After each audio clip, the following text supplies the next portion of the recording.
आज हमारे ग्रुप में कुछ प्रश्न आया था कि ऑनलाइन क्लास या क्लास कब से ले रहे हैं या कौन सा टाइम है। तो अभी किसी प्रकार का योजना नहीं बना है कि हम लोग अभी ऑनलाइन क्लास लेंगे। अभी बेसिक जो चीज़ें हैं वो सीख रहे हैं।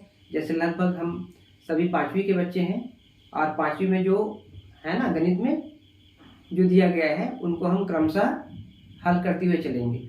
उससे संबंधित कोई प्रश्न है जो परीक्षा में पूछा गया है उसको भी साथ में हल करेंगे। तो एक सप्ताह में जो भी बातें हम करते जा रहे हैं गणित में उसको वीडियो के माध्यम से मैं आपको भेज रहा हूँ। तो अभी कोई निश्चित टाइम नहीं है किसी भी दिन में कि हम ऑनलाइन क्लास अटेंड कर रहे हैं ऐसा या करेंगे। आपके लिए पूरा दिन है, पूरे दिन में आपको जब भी समय मिले उस वीडियो को आप देखिए, समझिए, नोट्स बनाइए। नोट्स कैसे बनाना है वो भी मैं बता दूंगा। और उसके बाद क्या करेंगे, उससे संबंधित जो प्रश्न ग्रुप में पूछा जाएगा, हाँ, सक्रिय रूप से भाग लीजिए और बिल्कुल जवाब देते रहिए। उत्तर आपका गलत हो तब भी चलेगा, सही हो तब भी चलेगा, क्योंकि सही कब बनेगा, बार बार गलती करेंगे तो अपने आप क्या हो, सही बनेगा। इसीलिए हम लगातार अभ्यास कर रहे हैं कि गलतियां होंगी और गलती के बाद ही हम सही प्रश्न और सही हल करना सीखेंगे। यहाँ नवोदय जो परीक्षा है उसमें जो है सही हल करना है, लेकिन सही हल हमको कम से कम समय में करना है, ये सीखना है। ठीक है, तो चलिए अब चलते हैं लाभ और हानि। चलिए हमको क्या देखना है, लाभ और हानि। ठीक है, याद करो जब हम लोग 2-4 मित्र किसी दुकान में जाते हैं खरीदने के लिए कुछ सामान, पेन वगैरह कुछ भी खरीदने के लिए जब जाते हैं तो क्या बोलते हैं दुकानदार से कि ये पेन चाहिए। तो दुकानदार पेन देता है आपको, वो बताता है कि 10 रुपये है। तो एक मित्र क्या बोलता है, ये वाला तो वहाँ 8 रुपये में मिलता है। ठीक है, दूसरे दुकान में आप जाके वो 8 रुपये में ले लेते हो। ठीक है ना, तो आपके दिमाग में क्या आता है कि वो वाला दुकान वाला जो 10 रुपये में बेच रहा था वो ज़्यादा कमा के बेच रहा था, है ना। और ये दुकानदार जो है कम कमा के बेचता है। ये कम कमा के बेचता है इसलिए इसके पास ज़्यादा ग्राहक आते हैं, और वो ज़्यादा कमाता है इसलिए क्या होता है, उनके पास कम ग्राहक जाते हैं। तो इसको क्या बोलते हैं, जिसको आप साधारण भाषा में बोल रहे हैं कि इतना कमा रहा है उतना कमा रहा है ना, उसको बोलते हैं लाभ। ठीक है, तो यहाँ अभी आप एक स्टूडेंट हैं तो आप दुकानदार के हिसाब से सोचिए कि वो कोई सामान बेचता है ना, तो उसमें वो क्या कमाता है, लाभ कमाता है। ठीक है, अब लाभ क्यों कमाता है, क्योंकि वो भी कहीं से खरीद के लाया है उस पेन को, और उस पेन को खरीद के लाया है और आपके पास बेच रहा है मान लो 8 रुपये में, 10 रुपये में। तो जितने में लाया है उतने में तो वो नहीं बेचेगा, उसमें कुछ पैसा है ना प्रॉफिट कमा के, ठीक है, लाभ कमा के बेचेगा, तभी वो दुकान चला पाएगा। तो आपसे वो कुछ पैसे में ज़्यादा में बेचता है, उसको बोलते हैं लाभ। ठीक है, और जो रेट में वो खरीद के लाता है, ठीक है, उसको बोलते हैं क्या, हिंदी में क्रय। वो क्रय करके लाया है। ठीक है, यहाँ क्रय और विक्रय 2 शब्द है। क्रय मतलब खरीदना और विक्रय मतलब बेचना। ठीक है, जिसको क्या बोलते हैं हम लोग अंग्रेजी में, क्रय मूल्य को बोलते हैं कॉस्ट प्राइस, और जो बेचते हैं जिसको क्या बोलते हैं गणित की भाषा में विक्रय। तो विक्रय मूल्य को क्या बोलते हैं हम लोग, सेलिंग प्राइस। ठीक है, तो यहाँ 2 शब्द मिला हमको, क्रय और विक्रय। मैं यहाँ लिख रहा हूँ इस शब्दों को, इस पर हम और बात करेंगे। तो पहले शब्द क्या हुआ,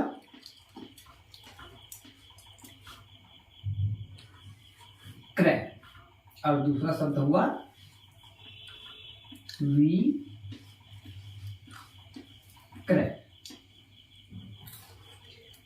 ठीक है, पूरा हमारा लाभ और हानि क्रय और विक्रय के बीच में घूमेगा। तो क्रय को अंग्रेजी में बोलते हैं क्या, कॉस्ट प्राइस, जिसको हम शॉर्ट में लिखेंगे CP। ठीक है, और विक्रय को बोलेंगे क्या, सेलिंग प्राइस, SP। ठीक है, ये तो हमने खरीद भी दिया दुकानदार के रूप में और बेच भी दिया। जब हम खरीद रहे हैं और बेच रहे हैं तो उसमें क्या होता है, हम लोगों को कुछ बेनिफिट हो रहा है, उसको बोलते हैं लाभ। क्या बोलते हैं? लाभ। ठीक है,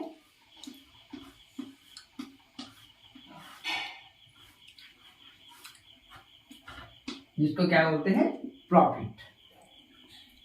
ठीक है, इसको क्या बोलते हैं? प्रॉफिट अंग्रेजी में।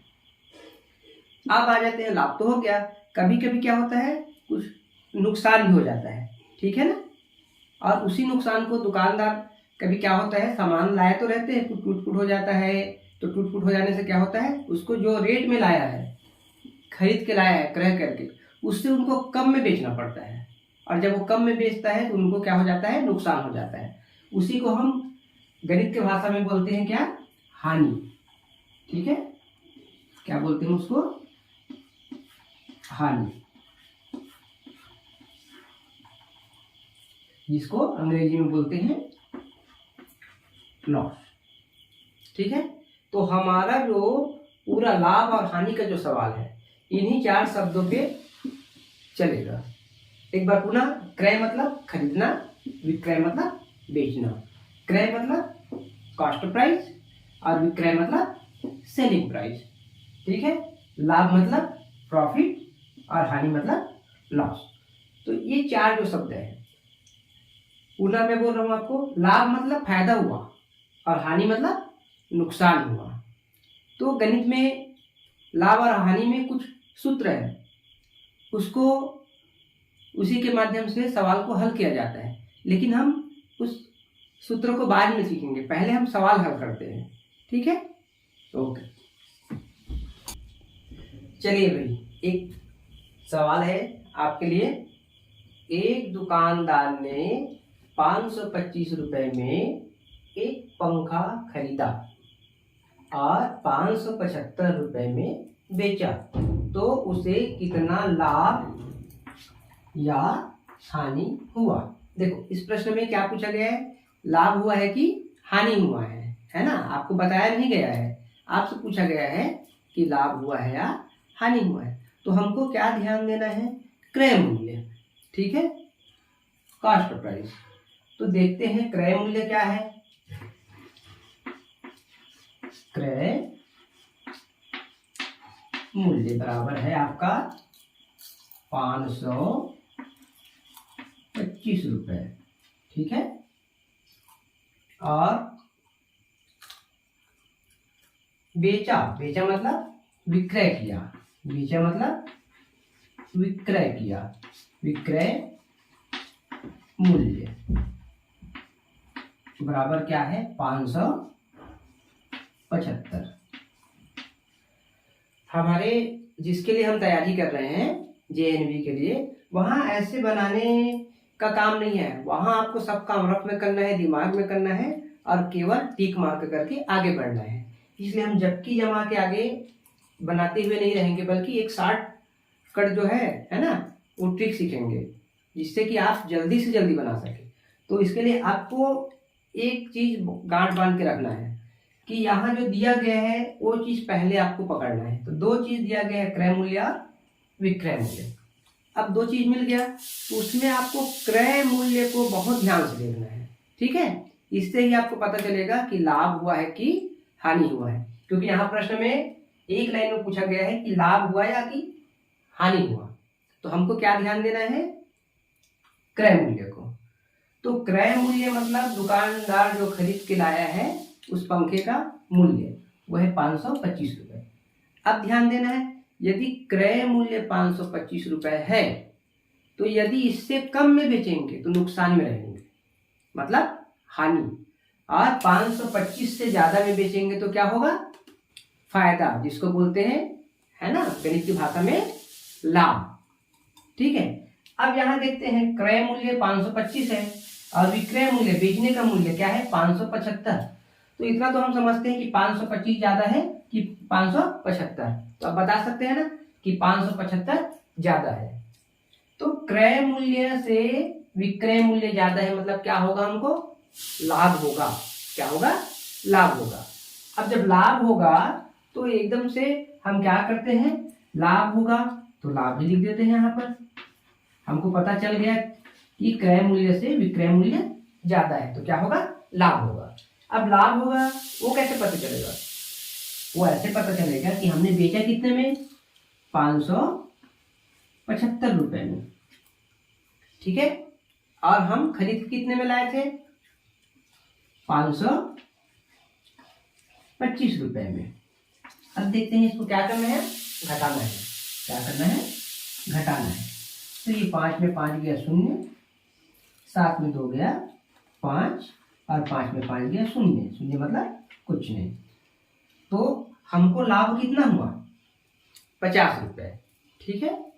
यदि इसी को पुस्तक की भाषा में सूत्र में लिखते तो क्या लिखते, लाभ बराबर विक्रय मूल्य ऋण क्रय मूल्य, ठीक है। लेकिन हम सीधा सीधा यहाँ आप समझिए कि जो बेचने का मूल्य है, जो खरीदने का मूल्य है, क्रय मूल्य, इसको ध्यान देना है। इससे यदि अधिक है तो क्या होगा, लाभ, और इससे यदि कम है, ठीक है, विक्रय मूल्य, तो क्या होगा, हानि।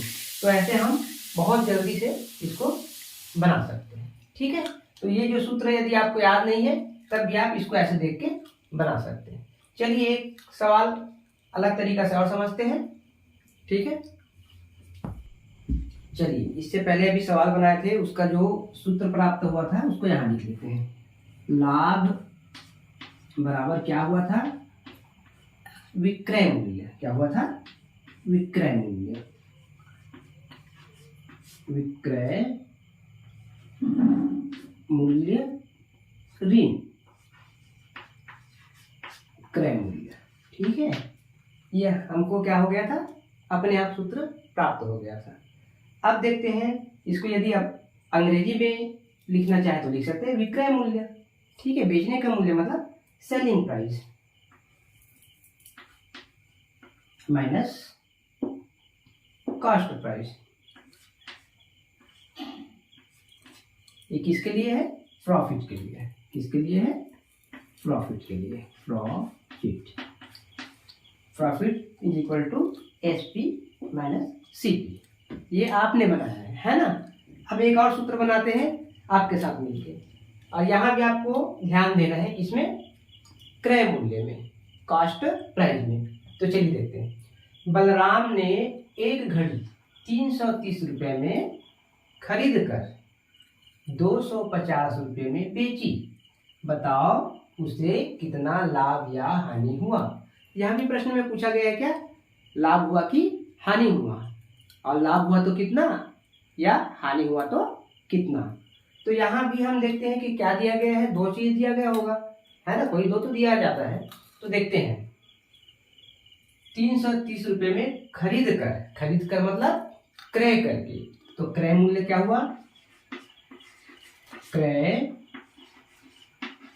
मूल्य बराबर 330 रुपया।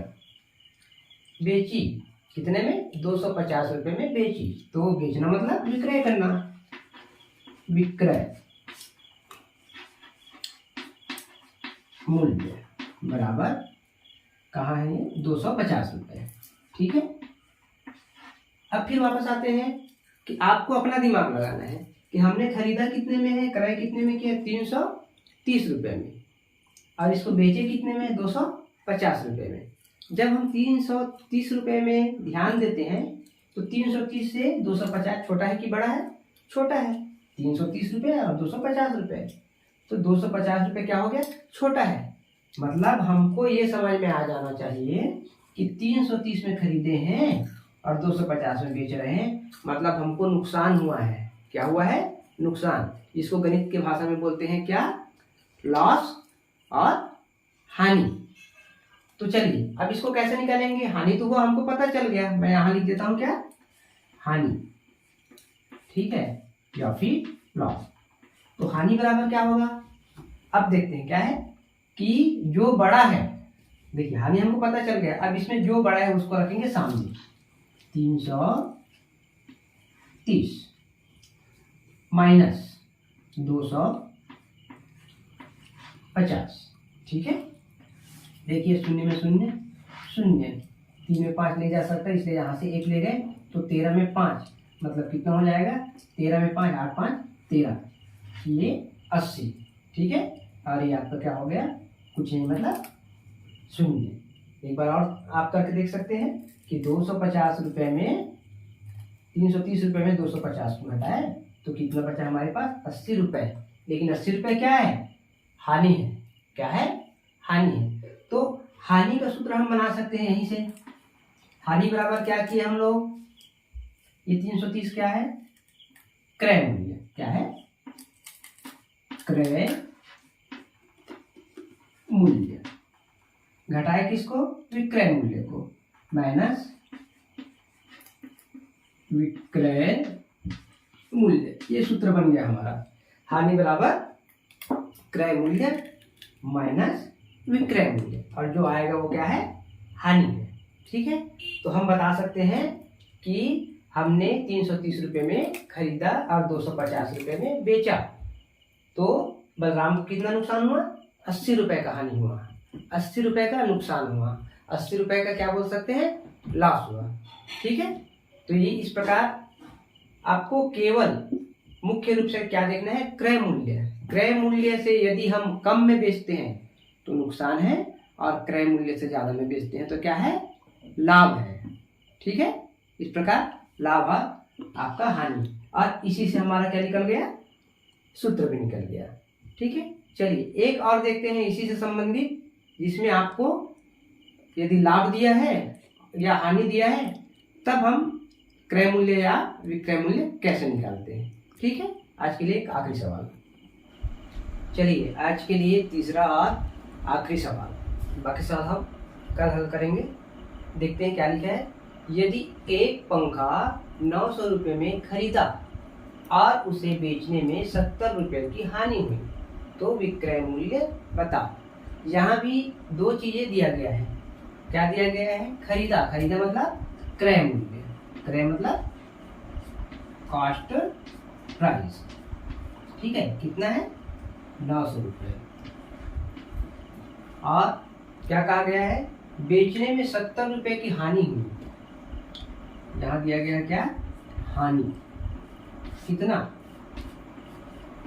70 रुपये का, और पूछा क्या गया है, विक्रय मूल्य। क्या पूछा गया है, विक्रय मूल्य। ये लिख देता हूं मैं, विक्रय मूल्य बराबर हमको क्या करना है, पता करना है। अब फिर आते हैं कि हमको क्या पता है, क्रय मूल्य, कि हमने खरीद के कितने में लाया। ठीक है, हमने कितने में खरीद के लाया, 900 रुपये में, और हमको नुकसान कितना हो गया है, 70 रुपये का। नुकसान कितना का हो गया है, 70 रुपये का बेचने में। ठीक है, तो बेचने में जब हमको 70 रुपये का नुकसान हुआ है तो उसका विक्रय मूल्य, बेचने का मूल्य क्या होगा। तो जब नुकसान हुआ है तो हमने इससे पहले आपको क्या बताया था कि क्रय मूल्य जो है यदि इससे कम में बेचेंगे तो क्या होगा, नुकसान होगा, और इससे अधिक में बेचेंगे तो क्या होगा, लाभ होगा। तो जब हमको नुकसान हुआ है 70 रुपये का, तो हम क्या करते हैं, ये 900 में हमने खरीदा, ठीक है, और नुकसान कितने का हुआ है, 70 रुपये का। ठीक है, इसको क्या किए, इसमें घटा दिए, तो क्या बचा देखते हैं, ये 8 में 7 गया, ठीक है, 1, और यहाँ से 1 चला गया था इसलिए हो गया क्या, 1 मिनट है, गलत हो गया था, ये 0 में गया 0, और ये 10 में 7 गया 3। ठीक है, यहाँ से यहाँ चला गया था तो क्या हो गया, ये 8। ठीक है, ये क्या है हमारा क्रय मूल्य। क्या है, क्रय मूल्य। ठीक है, क्रय मूल्य में हमने क्या किया, ये क्या है, हानि, हानि को घटा दिया। तो और निकालना क्या था हमको, विक्रय मूल्य। तो विक्रय मूल्य बराबर होगा क्रय मूल्य ऋण, ठीक है, हानि, क्रय मूल्य ऋण हानि। ये क्रय मूल्य 900 ऋण 70, तो हमारा विक्रय मूल्य क्या होगा 830 रुपये। बस हमको ये ध्यान देना है कि यदि हानि है तो हमने इतने में लाए थे खरीद के क्रय करके, उससे कम में बेचे हैं, और यदि लाभ शब्द आ रहा है तो मान के चलते हैं कि जितने में हमने लाया है उससे अधिक में बेचा है। ठीक है, इससे संबंधित अभी लगभग 10 सवाल और है। इसको हम अभी इसी सप्ताह में केवल लाभ और हानि में चलेंगे और कोशिश करेंगे कि आपका जो कॉन्सेप्ट है वो क्लियर हो जाएगा। यदि आपको ऐसा लगता है कि ये सवाल समझ में नहीं आया, कोई भी लाभ हानि से संबंधित, तो आप हमारे ग्रुप में मैसेज कीजिए और उस सवाल को हल करके देखेंगे। ठीक है, सभी को गुड नाइट।